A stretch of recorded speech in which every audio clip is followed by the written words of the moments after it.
मंच पर के सभी साथियों का नाम नहीं जानता, थोड़ा माफ करिए। पूरा सम्माननीय मंच, इस कार्यक्रम का आयोजन करने वाले साथी गिरधारी लाल जी, बहन मेघवाल हमारे बीच में उपस्थित है, NSUI के हमारे साथी विनोद जाखड़ जी, चेतन भाई, सबका नाम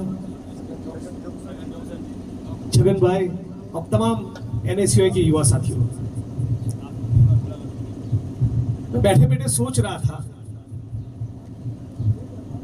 आप में से जिन साथियों की एज 23 या 23 से ज्यादा हो गई है वो हाथ खड़े करिए। 23 और 23 से ज्यादा हो गई है। इसलिए कह रहा हूं कि ठीक 23 साल की उम्र में भगत सिंह ने शहादत दी।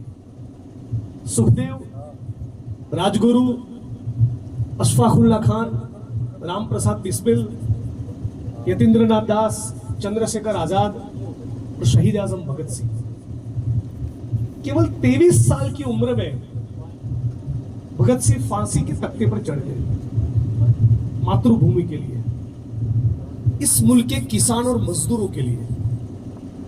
तो उनके खिलाफ जब मुकदमा चल रहा था तो मुकदमे की कार्रवाई के दौरान अंग्रेज जज महोदय ने उनको पूछा कि क्रांति क्या है। यही मकसद था भगत सिंह का कि असेंबली में बम फेंके, इस प्रकार से बम फेंका कि किसी को चोट ना आए, वरना बदनामी होगी और उनका जो महान उद्देश्य है उसके ऊपर वो पूरा बिखर जाएगा।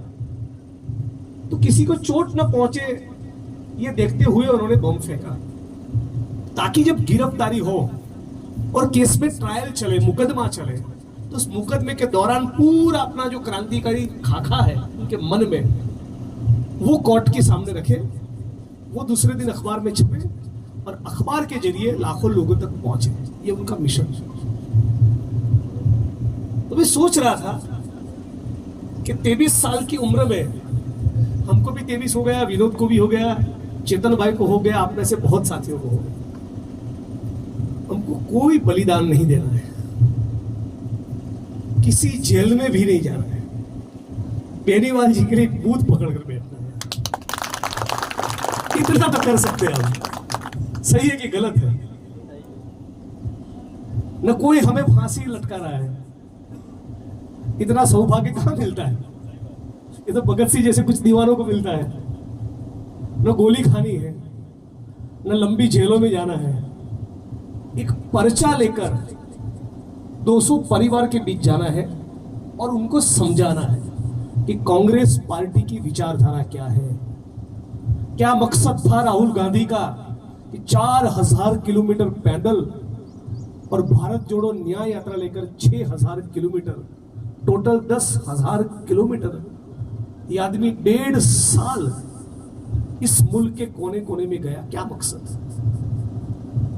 यही आपको बूथ पे जाके बताना है, यही देखना है कि आपकी उम्र का कोई नौजवान जो कांग्रेस को पसंद करता है, बेनीवाल जी को पसंद करता है, घर पे बैठा ना रहे, बस केवल वोट कर दे।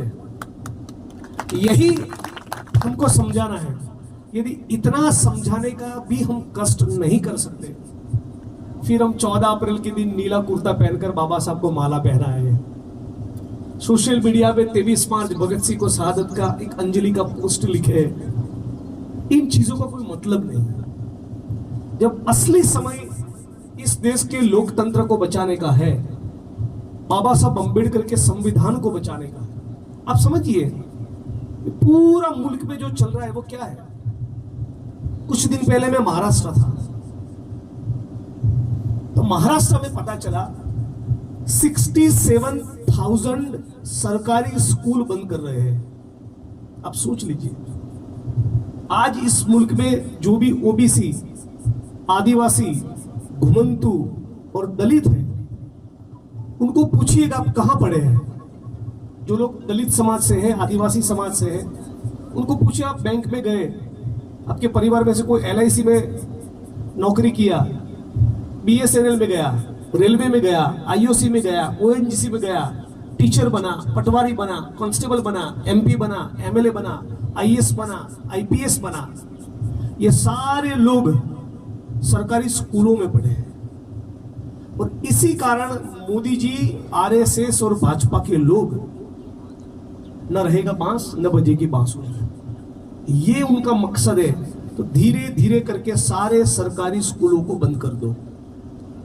फिर भी आदिवासी और ओबीसी समाज को एक प्रोटेक्शन है छोटा सा, वो है स्कॉलरशिप।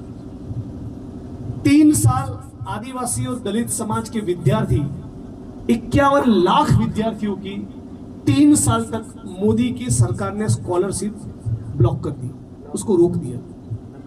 तो सरकारी स्कूलें बंद कर रहे हैं, प्राइवेट में इस मुल्क की 80% जनता, किसान और मजदूर का बेटा, आदिवासी, ओबीसी, दलित, घुमंतू मुसलमान का बेटा अपने बच्चे को प्राइवेट स्कूल में, प्राइवेट कॉलेज में पढ़ा ना पाए। इतनी भयंकर महंगाई है, उतना शिक्षा का व्यापारीकरण, बाजारूकरण, प्राइवेटाइजेशन हो चुका है।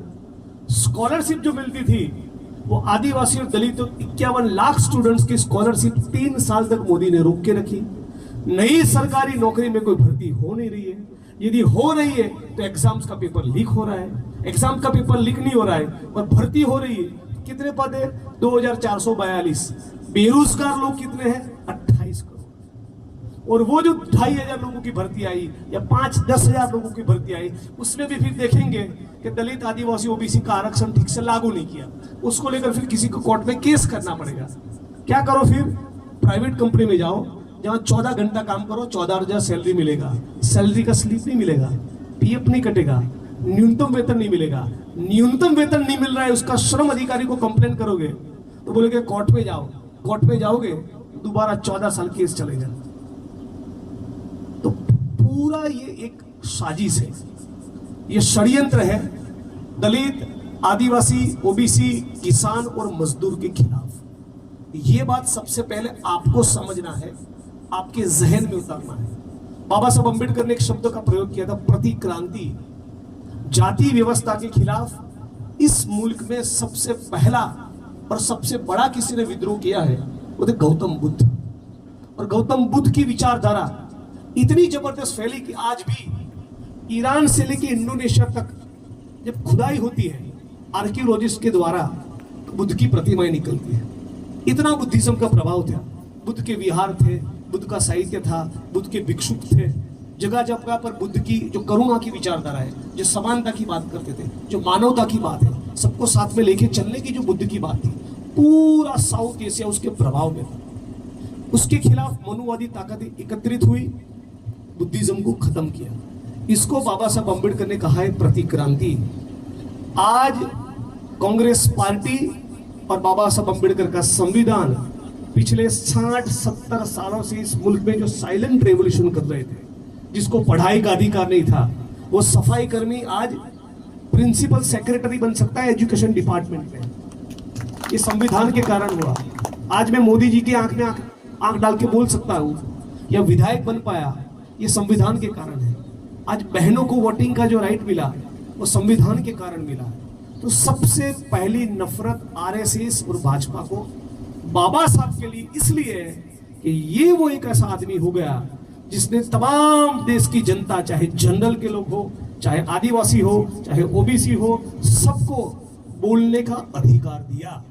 पहले लोकतंत्र नहीं था, पहले राजाशाही थी। तो अंबेडकर के कारण ये लोकतंत्र में जान आई, संविधान आया, और उसके कारण बाबा साहब के संविधान से नफरत है। दिल्ली की सड़कों पर हम लोग देख रहे हैं, खुलेआम संविधान की कॉपी को जला रहे हैं। आपको जानकर हैरानी होगी, अनंत कुमार हेगड़े भारतीय जनता पार्टी का कर्नाटका का मेंबर ऑफ पार्लियामेंट, 3-4 साल पहले उसने एक स्टेटमेंट दिया कि हम लोग यहाँ इस मुल्क के संविधान को बदलने के लिए आए। तो स्वाभाविक है कि जो बहुजन मूवमेंट के लोग हैं, जो दलित आंदोलन के लोग हैं, जो अम्बेडकराइट हैं, जो कांग्रेस पार्टी के साथी है, जब आरएसएस और भाजपा को कोई आदमी ये कहता है तो वो समझ जाते हैं कि संविधान बदलने की नहीं, संविधान खत्म करने की बात कर रहे हैं। तो स्वाभाविक रूप से उसका एक विरोध उठने वाला था। तो कांग्रेस पार्टी के कुछ लोग और अम्बेडकराइट मूवमेंट के लोग उसके खिलाफ एक मोर्चा निकाले। मालूम है आपको अनंत कुमार हेगड़े ने क्या जवाब दिया? प्रोटेस्ट के उस कार्यक्रम में जो लोग शरीक थे उन तमाम आंदोलनकारियों को यह कहा, कुत्ते तो भौंकते रहते हैं, हमें कोई फर्क नहीं पड़ता। आप सोच लीजिए, हरियाणा के फरीदाबाद में 31 साल के जितेंद्र कुमार और रेखाबेन के घर को पेट्रोल डालकर कुछ जातिवादी लोगों ने जलाने की कोशिश की। दोनों बच गए, लेकिन उस आग में उनकी 2.5 साल की बेटी मर गई। 2.5 साल। गर्म पानी भी यदि हाथ पर लग जाए नहाते वक्त और फोड़े पड़ जाए तो 1 हफ्ता हम परेशान होते हैं। 2.5 साल की वो मासूम बेटी पूरी आग की लपेट में आ गई। इस मामले में मीडिया ने प्रतिक्रिया मांगी यूनियन मिनिस्टर वीके सिंह से। क्या कहा मालूम है? भारतीय जनता पार्टी का यूनियन मिनिस्टर वीके सिंह ये कहता है, कुत्तों के ऊपर कोई पत्थर फेंके उसमें सरकार क्या करे? आप सोच लीजिए। और इसीलिए अब तमाम लोगों से केवल इतना अनुरोध करना चाहता हूं, यदि इस परिस्थिति को आप समझ रहे हैं तो कांग्रेस पार्टी में है या एनएसयूआई में है इसलिए नहीं, एक इंसान के तौर पे, एक भारतीय नागरिक के तौर पे हमारा कर्तव्य बनता है कि हर कीमत पर आरएसएस और बीजेपी को हराए और डॉक्टर बाबा साहब अम्बेडकर के संविधान को बचाए। एक इंसान के तौर पे, एक भारतीय नागरिक के तौर पे हमारा कर्तव्य। आज गुजरात में पुरुषोत्तम रूपाला ने जो बयान दिया, मैं नहीं मानता वो क्षत्रिय समाज की बहनों के लिए दिया, वो पूरे गुजरात की, पूरे राजस्थान की, पूरे भारत की तमाम बहनों और माताओं के खिलाफ वो निवेदन किया है। क्योंकि बहनें और माताएं कोई एक जाति और धर्म की नहीं। यदि हम जाट, गुर्जर, आदिवासी, दलित, बिश्नोई, मेघवाल उसी में बटे रहे तो भारतीय नागरिक कब बनेंगे? यही बात बाबा साहब अम्बेडकर करते थे। आज कांग्रेस पार्टी का जो मैनिफेस्टो कह रहा है उसकी बात अब जन जन तक ले जाइए। अब तमाम एक एक युवा साथी की जिम्मेवारी है, इस बात को याद रखे, सोशल मीडिया में डाले, जहां पर भी युवाओं के साथ बैठे वहां उस मुद्दे को लेकर चर्चा करें और बूथ में एक एक वोटर तक इस बात को ले जाए। कांग्रेस पार्टी इंडिया अलायंस की सरकार बनते ही 5 साल के भीतर डंके की चोट के साथ राहुल गांधी का वचन है 30 लाख सरकारी पदों में भर्ती होगी। 30 लाख। अब बड़े बड़े अखबार और न्यूज चैनल तो ये नहीं दिखा रहे, साफ है ना। रवीश कुमार तो कहते हैं कि भी चुनाव है तो 2 महीने टीवी मत देखो, उतना नफरत और जहर फैला रहे हैं। हिंदू मुसलमान में बांटने की जो राजनीति है आरएसएस और भाजपा की, उसी के इर्द गिर्द मसाला फिरसेंगे, वही बात रखेंगे। तो हमारा ये कर्तव्य है कि हम खुद मीडिया बनकर पूरा जो ये संसदीय क्षेत्र है वहां आपको नहीं जाना है, पूरा विधानसभा नहीं जाना है, पूरा तालुका नहीं जाना है, कोई एक बूथ पकड़ लो और उस एक बूथ में जो 800 से 1000 वोटर है केवल उन्हीं के पास जाना है। आपके पास 3 दिन बचे हैं, यदि 250-300 करके जीवन का 3 दिन आपने दे दिया, मुझे लगता है बेनीवाल जी को कोई चुनाव नहीं हरा सकता। अभी मोदी जी ने बकवास चालू कर दिया है, कह रहे थे कि हिंदू बहनों का मंगल सूत्र भी ये लोग छीन लेंगे।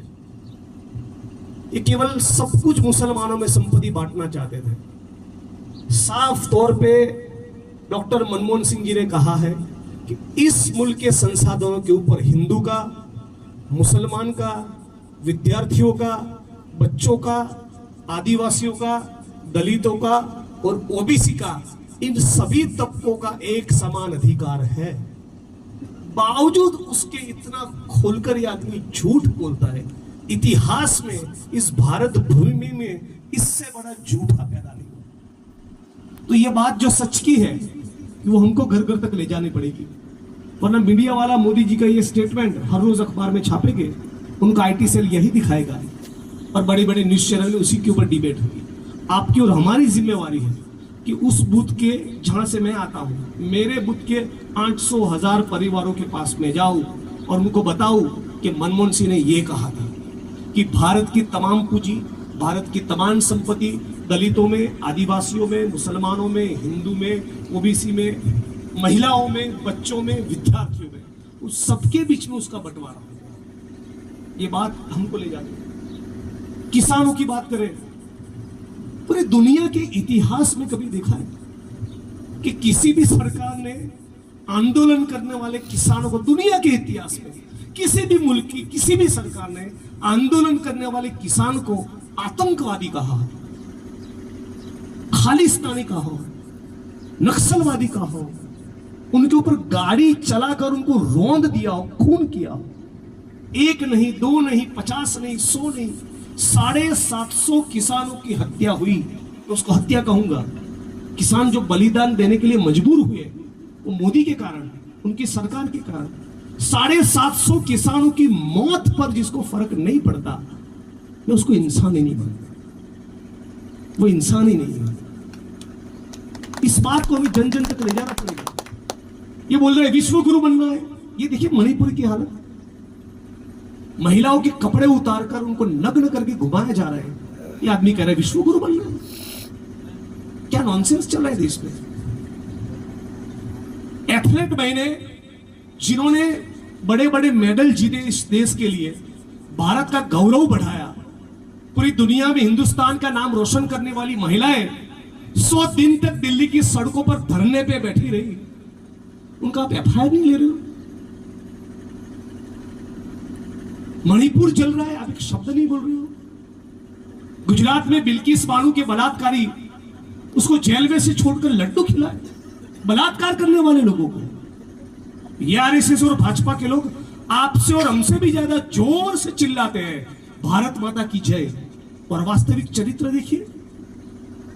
बिल्किस बानो जो प्रेग्नेंट बेटी थी, 20 साल की बेटी, उसके ऊपर सामूहिक बलात्कार हुआ। गर्भवती महिला, उसके ऊपर सामूहिक बलात्कार। भाजपा के लोग 11 लोगों का खून किया। 3 साल की उसकी बेटी को उसको आंखों के सामने दीवार पर पटक कर मार दिया। मामला सुप्रीम कोर्ट में गया। सुप्रीम कोर्ट ने कहा आजीवन कारावास। मोदी की सरकार ने, भाजपा की गुजरात की सरकार ने उनको छोड़ा, लड्डू खिलाए, ढोल नगाड़े बजाए, अबीर गुलाल उड़ाया। ये उनका चरित्र है। मेघालय भारतीय जनता पार्टी का उपाध्यक्ष, उसका नाम बर्नार्ड, भाजपा के नेता बेटियों के साथ रंगरेलिया मनाए, उसके लिए पूरा रिसोर्ट चला रहा था मेघालय के अंदर। आरएसएस और भाजपा के लोग भारत की बेटियों के साथ रंगरेलिया मनाए, उसके लिए पूरा रिसोर्ट चला था, पकड़ा गया।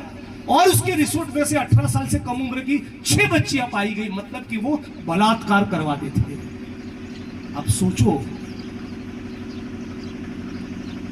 ये हिंदू के नहीं है, मुसलमान के नहीं, अपने बाप के भी नहीं। अब समझ लो, 25,000 करोड़ संपत्ति थी गौतम अडानी की 2003 में, जब मोदी जी गुजरात के मुख्यमंत्री बने पहली बार। ठीक 20 साल हुआ। कितना संपत्ति है गौतम अडानी का? 7,40,000 करोड़। 7 करोड़ नहीं, 70 करोड़ नहीं, 700 करोड़ नहीं, 7,000 करोड़ नहीं, 70,000 करोड़ नहीं। गुजरात और राजस्थान की विधानसभा का बजट मिलाकर जितना पैसा होता है, उससे भी ज्यादा पैसा केवल एक आदमी के पास, इसका नाम है गौतम अडानी। कौन सी ईंटों के भट्ठों में जाके वो पसीना बहाता है? कौन सी फैक्ट्री में वो काम करता है? एक इंसान के पास। अब भारत के किसी भी स्टेट में चले जाइए, आपकी जेब में यदि 15 करोड़ पड़ा है ना आपकी जेब में, हिंदुस्तान के किसी भी स्टेट के किसी भी जिले में आप तय करेंगे एसपी और कलेक्टर कौन बनेगा। यही रेट चलता है ना, 2-5 करोड़। सही कह रहा हूं कि गलत कह रहा हूं? अब जिसके पास 7,50,000 करोड़ पड़ा हो, वो पूरी सरकार चलाएगा कि नहीं चलाएगा? तो कांग्रेस पार्टी डेवलपमेंट, ग्रोथ या इंडस्ट्रियलाइजेशन के खिलाफ नहीं। आज गुजरात में गुजरात इंडस्ट्रियल डेवलपमेंट कॉर्पोरेशन के 150 यूनिट बने हैं, उसमें से 99% कांग्रेस ने खड़े किए। अमूल का जो मॉडल है वो कांग्रेस पार्टी ने खड़ा किया। तो भाई इंडस्ट्रीज तो चाहिए, लेकिन प्रदूषण न फैलाए, ग्लोबल वार्मिंग के लिए जिम्मेदार न हो, और वहां पर पसीना बहाने वाले मजदूरों को अच्छा वेतन दे, ऐसी इंडस्ट्रीज हमको भी चाहिए। लेकिन जिसको चर्बी चढ़ जाए, कि 7.5 लाख करोड़ मेरी जेब में होने चाहिए और फिर पूरा मीडिया मैं कंट्रोल करूंगा, न्याय तंत्र मैं कंट्रोल करूंगा, विधायक और सांसद को खरीद कर भाजपा की झोली में लेके फेंकूंगा। इस प्रकार की चर्बी किसी पूंजीपति को चढ़े तो कांग्रेस पार्टी उसके खिलाफ। मुकेश अंबानी के पास भी 7.5 लाख करोड़, ये दोनों की मिला के पास, उनके पास कितना पैसा हो गया? 15 से 16 लाख करोड़ दो लोगों के पास। बाप में से कोई एक साथी हाथ खड़ा करिए, किसानी में से एक किसान की भारत में आज की तारीख में मोदी सरकार ने एक दिन की आय कितनी है? कोई बताएगा हाथ खड़ा करके? कितना एक दिन की आय? 400 रुपये। 27 रुपया है, 400 नहीं है। कितना है? यह आंकड़ा मेरी जेब से नहीं निकाला, भारत सरकार का सर्वे है। यदि उस परिवार में से कोई आशा वर्कर है या चाय की दुकान चला रहा है या परिवार में उसका बाप या भाई या घर वाला कोई छोटा मोटा दूसरा कारोबार कर रहा है, वो सब मिला है तो एक किसान परिवार की आज की तारीख में मोदी सरकार में आए हैं 10,218। लेकिन केवल किसानी से आए हैं एक दिन की, एक किसान की केवल 27 रुपया। और मुकेश अंबानी हर एक मिनट पे 2,35,000 कमा रहा है। हम इसके खिलाफ। तो ये जो भयंकर लूट चल रही है, ये लूट हमको दिखे नहीं और इसीलिए आपके और हमारे बीच में तलवार और त्रिशूल लेकर आते हैं। इस बात को समझ लो। समाज को हिंदू मुसलमान में विभाजित करना, मंदिर मस्जिद और भारत पाकिस्तान की बात करना और फिर पिछले दरवाजे से भारत की जमीनें, भारत के संसाधन, भारत की पूंजी, भारत का बजट और जमीनों के नीचे छुपा हुआ खनिज, ये सब 8, 10, 12, 15, 20, 25 पूंजीपतियों की जेब में, उनके चरणों में रख देना और फिर उसका 10% मोदी जी की भाजपा की जेब में आए और उसमें से चुनाव लड़ना, यही काम चलेगा। ये हिंदुओं के भी नहीं है। विधवा हिंदू बहनें पेंशन की लाइन में खड़ी रहती है ना, तब उसकी मदद के लिए कभी कोई एबीवीपी, आरएसएस और भाजपा वाला नहीं जाता। जब हिंदू किसान सुसाइड कर रहा होता है तब कोई आरएसएस, एबीवीपी, भाजपा वाला, मोदी का चेला, उनका भक्त कभी देखने नहीं जाता। ये अमित शाह के बेटे को 50,000 करोड़ का कारोबार देंगे और आपके हाथ में देंगे तलवार और त्रिशूल, ताकि आप आपस में लड़ो और पालनपुर की या जयपुर की सेंट्रल जेल में सड़ो। भाजपा का कोई भी कैबिनेट मिनिस्टर का बेटा तलवार और त्रिशूल बांटते हुए आपने कभी देखा है? दंगों में आपने कभी नहीं देखा होगा कोई बड़े उद्योगपति का, अडानी अंबानी का बेटा जेल में गया। तो ये मुल्क हिंदू का भी है, मुसलमान का भी है, सिख का भी है, ईसाई का भी है, बुद्धिस्ट का भी है, सभी जाति और धर्म के लोगों का। कबीर साहब ने कहा था, एक राम दशरथ का बेटा, ये उसी में पड़े हैं। आरएसएस बीजेपी वाले उसे ज्यादा नहीं समझ सकते। कबीर ने दूसरे राम के बारे में भी कहा, एक राम दशरथ का बेटा, दूजा जो घट घट में बैठा, तीसरे राम का सकल पथारा, चौथा सबसे निर्गुण सबसे न्यारा, जिसकी व्याख्या भी नहीं हो सकती। इन आरएसएस और भाजपा वालों की औकात नहीं। जो मणिपुर के मामले में खामोश हो, उसके कबीर के राम के बारे में कभी पता नहीं हो सकता। रविदास जी कहते हैं, मन चंगा तो कठौती में गंगा। पॉलिटिकल पार्टी और नेताओं का काम यह नहीं कि गाड़ियां करके बोले चलो अयोध्या, चलो अजमेर शरीफ चादर चढ़ाने। अरे कोई मुसलमान है वो अपने हिसाब से अजमेर शरीफ जाकर चादर चढ़ाता ही है। कोई दलित कबीरपंथी है तो वो कबीर के वहां जाता ही है, बुद्ध विहार में जाता ही है। कोई राम के मंदिर में जाना चाहता है वो जाता ही है। उसमें पॉलिटिकल पार्टी और नेताओं को होशियारी करने की जरूरत नहीं। धर्म अपना निजी मामला है। जिसको राम में मानना है वो राम में माने, रहीम में मानना है वो रहीम में माने। मेरे और भगत सिंह की तरह जो नास्तिक है वो है, संविधान उसकी भी छूट देता है। नेता का काम है आंगनवाड़ी रिपेयर करना, अच्छी शिक्षा देना, अच्छी चिकित्सा देना, सिंचाई का पानी देना, ऐसी अर्थस्थिति का अर्थनीति का निर्माण करना, न बेरोजगारी हो न महंगाई हो। ये नेता का काम है। तो कांग्रेस पार्टी इसी सोच कर आगे लेकर चल रही है। अब तमाम साथियों से, अब युवा है, लड़ने वाले हैं, अब तमाम साथियों के ऊपर मुझे पूरा यकीन और भरोसा है। एक ही विनती, गुजरात से चलकर आया हूं, आपको एक ही विनती कर रहा हूं। जीवन का 72 घंटा आपको मेहनत करनी है, केवल 3 दिन बाकी है। न फांसी के तख्ते पर चढ़ना है, न जेल जाना है, न भी पुलिस की लाठी खानी है। 3 दिन अपना बूथ पकड़ लो। यदि कोई जयपुर गया है, कोई जोधपुर गया है, कोई उदयपुर गया है, हम बेनीवाल जी बनकर रिक्वेस्ट करके फोन करके मानो खुद चुनाव लड़ रहे, माने हमको गरज है, ऐसे उनको वापस लाओ, उनका वोट कराओ। इन्हीं शब्दों के साथ मेरी वाणी को विराम देता हूँ। आप तमाम साथियों का खूब खूब शुक्रिया। मैं राजस्थान, आपके विनोद तो आपसे दूर रहता है, मैं तो आपके बगल में रहता हूँ, पालनपुर के बगल में मेरा कॉन्स्टिट्यूंसी, तो मैं बीच बीच में आता रहूँगा। कभी आराम से आपके बीच में 1-2 दिन का कभी विनोद कोई कैडर कैंप जैसा भी कभी प्लान करते हैं, ताकि सारे मुद्दों पर कभी गहराई से भी प्लान हो। तभी चुनाव का वक्त है, थोड़ा बैटिंग करिए सेवाग की तरह, गिराओ इनको सामने वाले को, मजा आ जाएगा। ठीक है, धन्यवाद साथियों।